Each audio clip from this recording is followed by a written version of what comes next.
biasa dari Leonardo da Vinci. Ia yang punya paling banyak biasanya punya rasa takut kehilangan paling besar. Kalau ini sederhana sebenarnya. Kalau yang kamu miliki banyak, takut kehilanganmu pasti lebih besar. Ini nasihat buat kita. Hidup kita jangan tergantung pada kepemilikan. Kalau hidupmu tergantung pada kepemilikan, maka hidupmu akan diwarnai oleh rasa takut kehilangan. Jadi kita kan sering menghubungkan diri kita dengan sesuatu di luar diri kita dengan kata-kata memiliki atau kata-kata punya. Aku sekarang punya pacar loh. Itu alamat kamu akan berhadapan dengan ketakutan kehilangan pacar. Yang tidak punya pacar tidak punya ketakutan kehilangan pacar. Ya. Salahnya di mana? Salahnya di relasi yang kamu sambungkan dengan pacarmu tadi loh. Salahmu sendiri pakai kata-kata punya, pakai kata-kata memiliki. Wong sudah bolak-balik dibilangin pacaran itu tidak mesti memiliki. Kamu masih memiliki terus. Ya, kalau memiliki kamu akan berhadapan dengan monster yang namanya kehilangan. Ya, oke ya. Ya tergantung strategimu lah gimana caranya kalimatnya biar tidak punya atau memiliki. Aku sekarang apa ya? Yang tidak punya gitu loh. Aku sekarang ada pacarnya loh.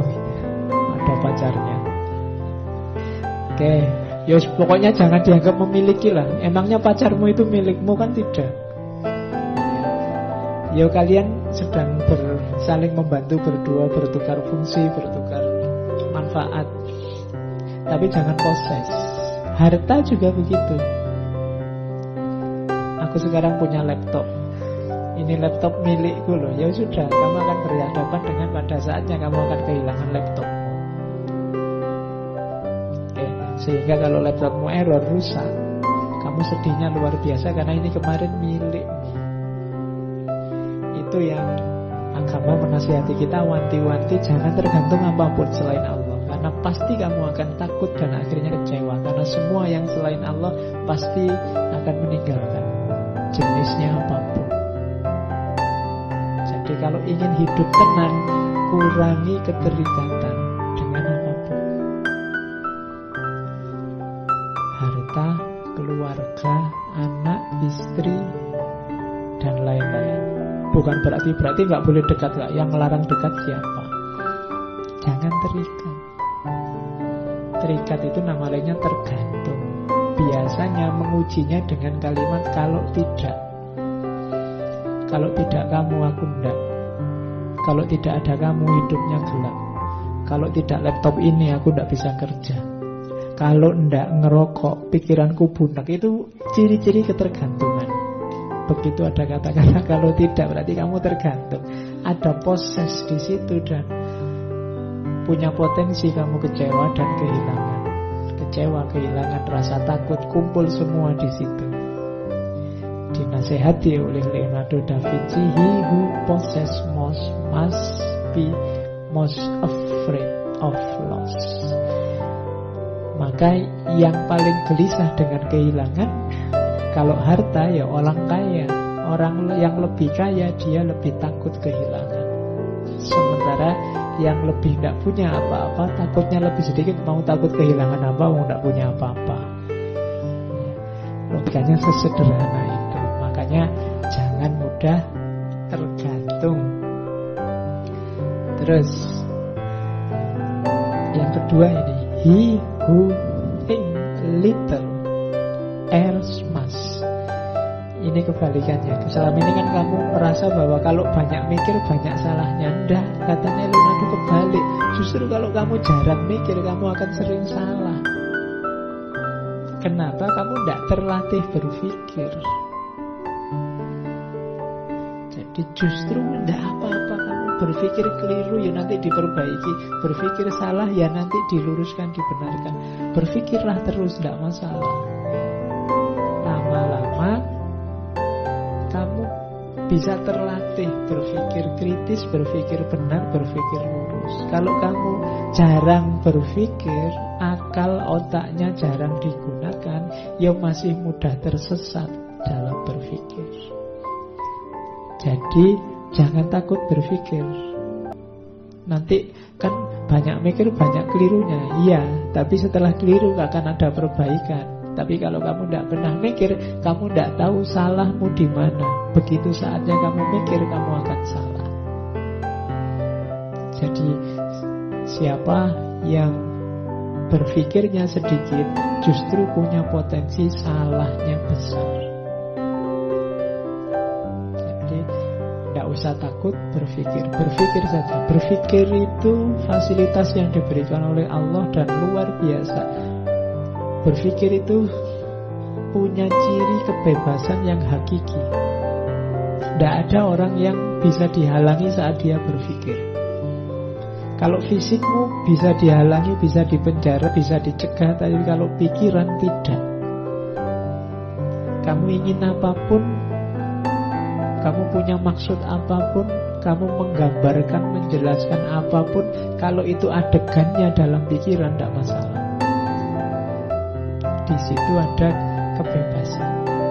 Maka berpikirlah. Kemudian ada lagi, nah gandengannya mikir itu ngomong, he who truly knows has no occasion to shout. Dia, siapapun yang sudah tahu dengan pasti, biasanya tidak ada lagi kesempatan untuk teriak-teriak. Orang yang masih ribut dengan kebenarannya, biasanya dia masih belum terlalu yakin dengan kebenarannya.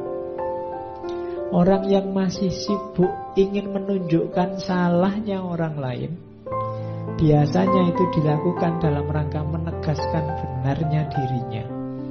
Kalau dia masih butuh ingin menegaskan benarnya dirinya, sebenarnya dia belum terlalu yakin dengan kebenarannya sendiri. Jadi he who truly knows has no occasion to shout.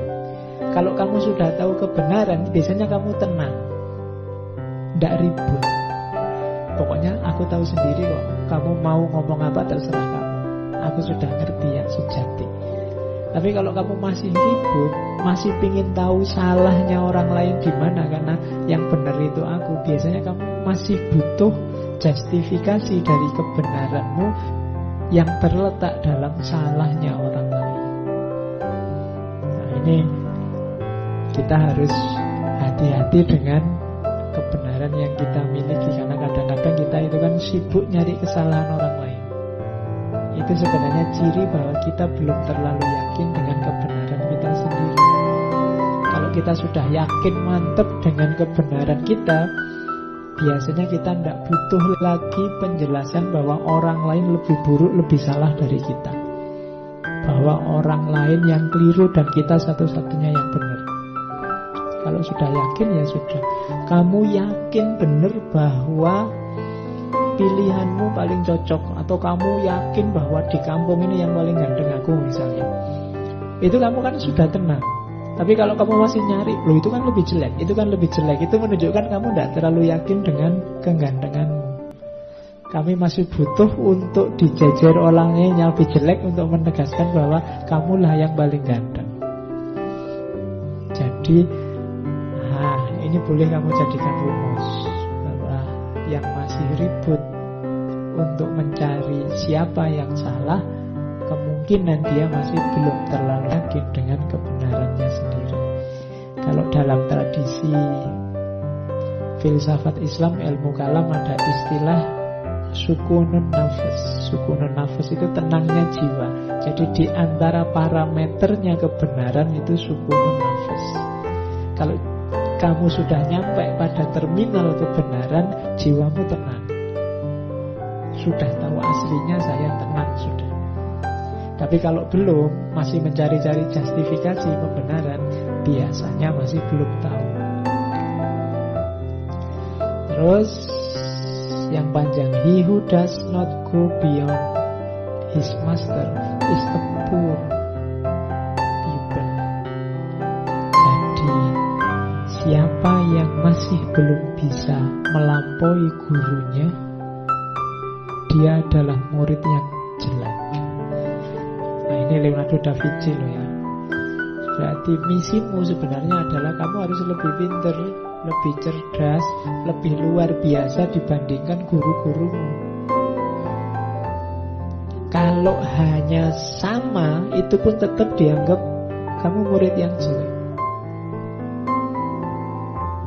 Kenapa bisa begitu loh? Gurumu itu anak zamannya. Dia sampai dalam keilmuannya sebatas wawasan dinamika kehidupannya. Sementara hidup itu dinamis, maka wawasanmu harusnya nambahi wawasan gurumu, sehingga kamu harusnya lebih luas dari gurumu. Itu menunjukkan gurumu sukses. Kalau hanya sama, berarti kamu hanya mengcopy paste gagasan-gagasannya gurumu. Kamu harus lebih itu melampaui. Cuma kan kamu selalu bilang, apa yang mungkin Pak, saya bisa melampaui guruku. Ya kalau saya bilang tadi ya, kalau kamu sudah bilang begitu, ya tidak mungkin sudah. Kamu mimpi aja tidak berani, ya tidak mungkin. Mungkin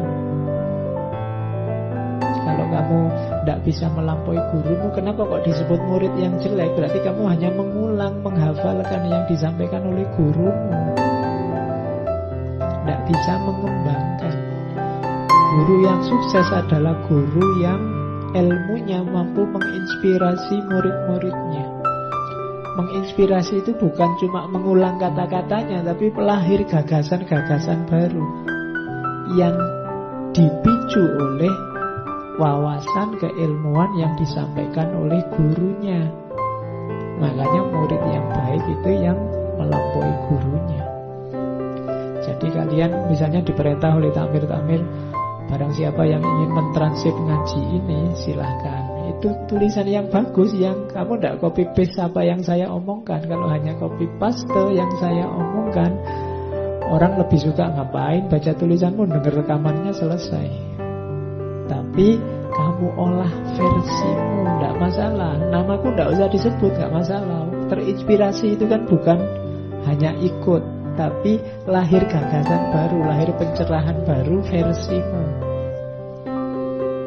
Ya nanti namanya pakai namamu. Nah itulah, he who does not go beyond his master is poor pupil.